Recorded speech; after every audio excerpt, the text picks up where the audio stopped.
In today's segment, we'll be talking about the Clippers' X Factor and a player that could be a huge X Factor for the Clippers going into this next season. Now, before we get into that, please like, subscribe, and hit the notification bell so you get the newest and the bonus content. We put out content every day, so you won't miss any here. But let's just go ahead and jump right into this. Now, the Clippers, of course, when you look at this team, the way they're constructed as of right now, without Kawhi Leonard, everybody's going to have to be more of an X factor than what they were last year. Everybody's going to have to play a bigger role. Everybody's going to have to understand their role, and everybody's going to have to play a bigger part in regards to helping this team be a good team during the season so they can get in the playoffs. Because the one thing the Clippers don't want, they don't want to find themselves in the play-in tournament and find themselves being in a situation where they're playing a team who's just as hungry as they are to get into the playoffs and they don't make it, because that's just something that the Clippers don't want to have, because they built this team to win now. And when you look at the way the team is, even without Patrick Beverley and without Rondo, they still are a really deep team, as I said before. And they're a team that a lot of people still should respect, and a team that a lot of people still shouldn't sleep on, because what they showed last year in the playoffs showed a lot of people that they're for real and they're not a pretender, they're a contender. And a lot of those games, you have to understand, Patrick Beverley wasn't playing, because Patrick Beverley was unplayable in some of those games. Against the series versus Dallas, he didn't even play in those games, but they still, he played some, but once they found that Luka was killing him, he became unplayable. You see what I'm saying? And they still found a way to get out that series. And the Utah series, they didn't play Rondo much at all, if any. And they found a way to get out that series. And this is what I'm talking about. Even with those two players gone, they're still a deep team. They're still a really good team. And this is what I'm saying. If they can make a run this year and just find themselves at a decent seed, maybe 5 or 6 seed, maybe 7 seed, or something like that, maybe a little bit higher if they could. But if they can just get in the playoffs mainly, that would be the best thing. But one player I think that's really going to play is going to really be a huge factor and really going to be a huge X factor for them, and needs to be an X factor for them, is Terrence Mann. Terrence Mann is a rising star type player in this league. And I think he showed a lot of people last year that he's for real. He's fearless. He is hungry, and he is ready to take on the challenge of making a name for himself in the NBA. And when you think about that, that sounds really good, and it comes across as a great thing for the Clippers organization, because now they're looking at, okay, we got some draft pieces that we think that are good, like Jason Preston and, Boston and, them. But we also have a player off the bench in Terrence Mann that we can add with those players that can help them feel comfortable coming into the lineup and going out there being fearless and playing with, a reckless mindset to a degree, and come out there and just be yourself. And it's players like Terrence Mann who can have an impact on players like Jason Preston and the few draft picks that the Clippers acquired in the draft. It's a player like that can have a good impact on those players, because they're looking at him like, wow, you stepped off the bench last year in Kawhi's absence and put up a huge game against Utah. And before that, even in last year in the regular season, you stepped in some games and you really made a huge impact and nobody expected you to. And things like that rub off on other players, especially other younger players on the team and on the bench who just got drafted or who hasn't had much playing time, with the team so far. And that's a really big thing. And I think that's a huge factor that Terrence Mann can also bring, which is just in the locker room to the guys who are younger than him, or the guys who are just getting to the Clippers as an organization. But he's also going to have to play a factor, and I believe he will, in production,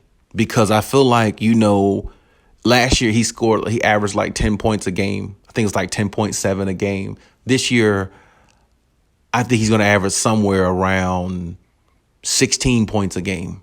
17 points a game coming off the bench. And I'm not even sure. There might be some games where he might even start this year. Who knows what Ty Lue will do. Ty Lue is good at, coming up with schemes and everything like that. And he likes to play with his rotations a lot. So, I definitely wouldn't be surprised seeing him in the starting lineup, at all.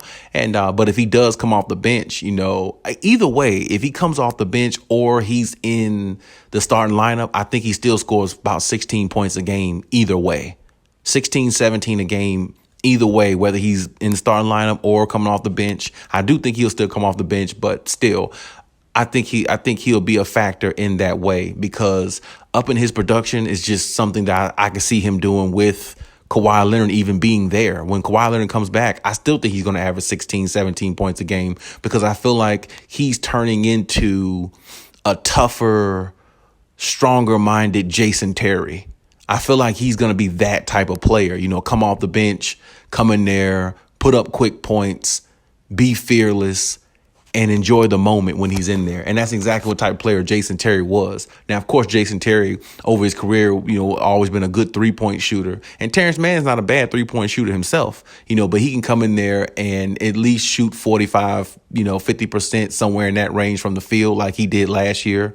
And he can come in there and really make some headway. And what we saw in the playoffs from Terence Mann was not only surprising, but it was very, very good to see a player come off the bench who's really trying to make a name for herself and did it on the biggest stage in basketball, which is the playoffs.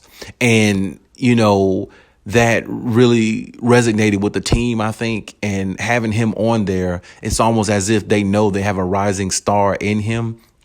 And I feel like the Clippers are always going to find a way to keep a player like Terence Mann because they see his value. He'll play defense. He will get dirty. He will get in the face of the other team's offender, and he will defend as a high level as he can. And he is not afraid of the moment to knock down big shots and take big shots. And what we saw in that Utah game really certified and solidified him as a really good, up and coming bench player / star in the NBA possibly. So seeing those things from him really was encouraging, but we expect to see more now because of Kawhi not being there. And we expect a follow-up of what happened last year in the playoffs for him to go into this season and play a role that he might not even thought he would have had maybe a season or two ago. But he's a part of this team. He is a big part of their rotation. He is a big part of the organization and what they're going to be doing going forward. And I guarantee you, if Kawhi comes back healthy, Terence Mann is going to help them win some games, because honestly, it was a game last year that they played in the regular season. It was versus the Atlanta Hawks, and the starters on the team were not playing good at all. Ty Lue sits down the whole starting lineup and throws the whole bench pretty much in there. And Luke Kennard, Terence Mann, and the rest of the bench went in there, and Atlanta was up by 25 points in that game. And they cut the lead all the way down and tied the game. They literally tied the game and came all the way back for the Clippers. And it was amazing to see. And I think it's a game that a lot of people don't remember or paid attention to. One of those regular season games, a lot of people might not have witnessed. But the comeback that they had because of their bench in a game like that, where the starters were just playing piss poor and they weren't playing to their level of their capabilities. And for Terence Mann and the rest of that group to come in there and just play the way they did was really astounding. And Terence Mann's defense, the way he played defense on Trae Young, and a few of the other players, John Collins, it was really amazing to see. And that's when I think Ty Lue knew he had something in this player, in Terence Mann. And I feel like that's the emergence of Terence Mann right there. And, when you see things like that, you really, really applaud things like that, because, it's every now and then, it's not often you get a player that you could look at and be like, yeah, I can really see a lot of talent in him, and I can see him growing into a star player in this league, and we didn't even know we had him. We had him on the bench the whole time, and we didn't even know how good he really was. And it's very seldom. It's not often you get an opportunity to have a player like that. So when you do, you got to cherish him in the highest regards. And I definitely think Terrence Mann is going to show a lot of people that last year wasn't a fluke, and he can continue on what he did and actually add to his resume and become an even better player than what he was the year prior. But hey, that's my take on the situation. But let me know what you think in the comment section. Leave any comments, as we always do. We'll engage and always speak on what we feel. And hey, Khaliis out.